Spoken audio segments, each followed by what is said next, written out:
সবচেয়ে কঠিনতম কাজ হলো আগুনের কাম। এটা হলো ম্যানুয়াল ভাবে হাতে বানানো হয়। সর্বোচ্চ হয় যেটা পুরাই পরেই তাদের পরিশ্রম।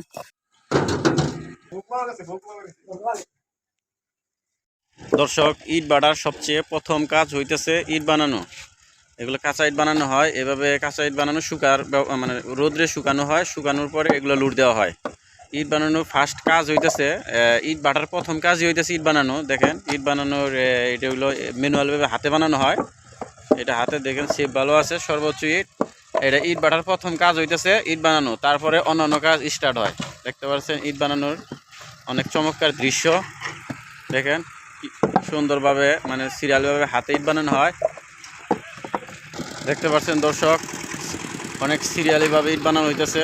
দেখেন কত দক্ষতার সহিতে মানে ইট বানাইতেছে, সকলে একসাথে ইট বানাইতেছে। দেখেন এই যে মাটি নেওয়া হইতেছে। দেখেন এই যে এখানে ইট বানাইতেছে। ইট বানানোর কাজই হলো প্রথম, ইট বাটার প্রধান কাজ হইতেছে ইট বানানো। এগুলো কাঁচা ইট বানাইতে হয়। এই যে বেগুদা এগুলো দেওয়া জাপ দেওয়া হয়। এটা হলো মিল মানে এখানে মাটি মোল্ডিং করা হয়। বড় মেশিনে মাটি মোল্ডিং করা হয়। দেখতে পাচ্ছেন মাটি মোল্ডিং করতেছে।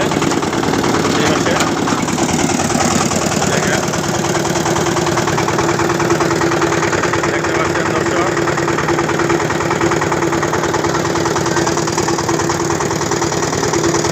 মাটি মোল্ডিং করা হইতেছে মেশিনের দ্বারা।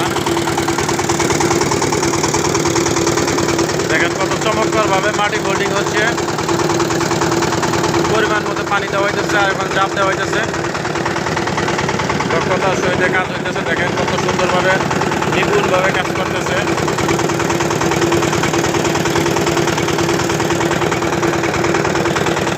দেখতে পাচ্ছেন দর্শক ইটের ভাটা।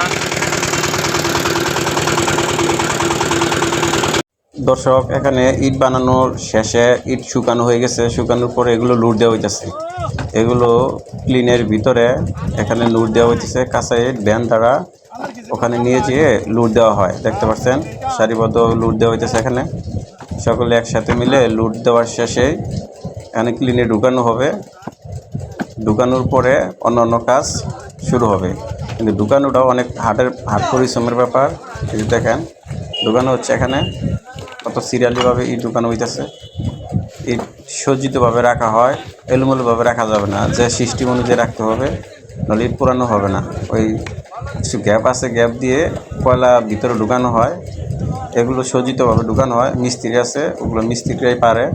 আর ভ্যান যারা চালায় তারা শুধু নিয়ে আসে। দেখতে পাচ্ছেন সকলে মিলে লুট দেওয়া হইতেছে। এখানে অনেক সজ্জিতভাবে সিরিয়ালবদ্ধভাবে। ইটের বাটায় সবচেয়ে কঠিন মানে হাট পরিশ্রম, মানে পুরো বাটা জগতে যেটা পরিশ্রম না হয় আগুনের কাম, তাদের একাই এই পরিশ্রম করতে হয়। সবচেয়ে কঠিন কাজ হলো আগুনের কাম।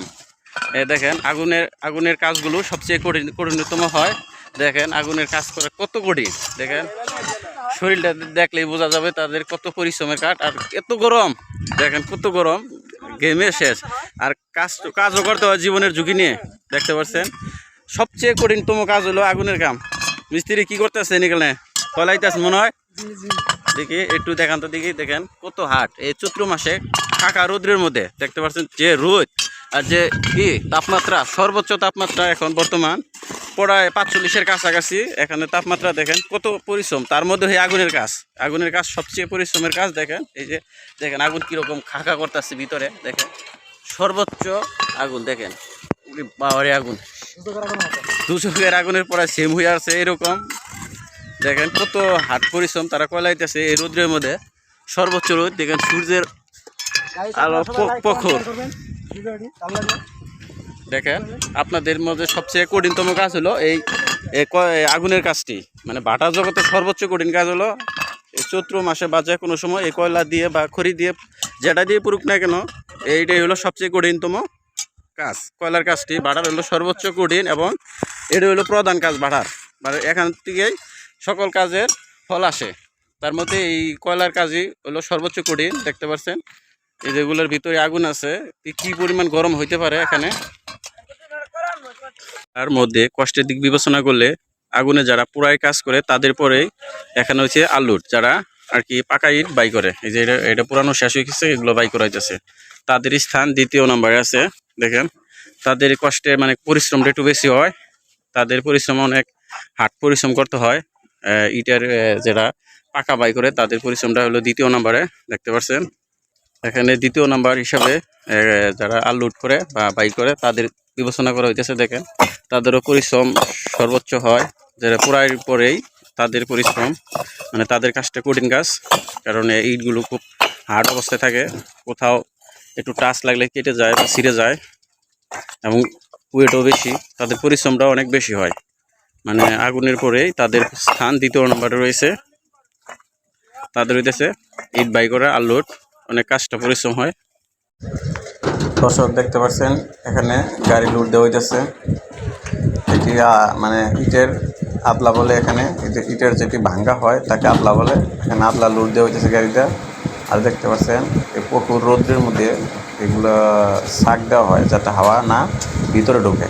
হাওয়া আটকানোর জন্য শাক বা ইটের গুঁড়ো, এগুলো ছোটো ছোটো দানা, ঠিক বালুর মতো, যেরকম বালু ওইরকম ইটের আর কি জোড়া, ওগুলো দিয়ে এগুলো বোঝাই দেওয়ার পরে ইট রাখার পরে এগুলো দ্বারা ঢেকে দেওয়া হয় যাতে বাইরে হাওয়া না টানে। দেখতে পাচ্ছেন পুরোটাই ঢেকে দেওয়া হয়েছে যাতে হাওয়া না টানে। এই যে এটা হলো মেশিন, সাথে আছে মোটর, 40 গরুর মোটর। এটাতে পুরো ভাটায় হাওয়া দেওয়া হয় যাতে এই ধুমাটা উপরের দিকে চুষিয়ে আনতে পারে। চুষিয়ে আনার জন্য এটিতে হাওয়ার মেশিনের কাজ করে। দেখতে পাচ্ছেন আপনারা এখানে শাক, মুরব্বিটি শাক দিতেছে। শাকের কাজও অনেক বিপজ্জনক কাজ, কারণ ময়লা ঢোকে। পাচ্ছেন এগুলো কয়লা বহন করে, তারা কয়লা বহন করে উপরে নেয়। এই কাজও মোটামুটি হার্ড আছে, কারণ কয়লা নাক মুখ দিয়ে ঢোকে, অনেক পরিশ্রমের কাজ। এগুলো ভাঙানোর পরে এগুলো ভাঙায়, এগুলো বড় কয়লা আসে, পাথর কয়লা, আর ওই মেশিনে ভাঙানোর পরে এগুলো পুরানো হয়। পাউডার হিসাবে ব্যবহার হয়তো এই কয়লাগুলো, পাউডার ছাড়া ইট পুরানো হয় না। এগুলো হাওয়ার ভিতরে উলট পালট করে পাউডার হিসাবে, জ্বালানি হিসাবে ব্যবহার করা হয়। দেখেন এই কাজও মোটামুটি হাট, বাচ্চা ছেলে কত হাট পরিশ্রম করে, প্রচুর ওয়েট। দেখতে পাচ্ছেন কাজের দক্ষতাও তাদের অনেক, ওইটা উপরে নিয়ে যাবে।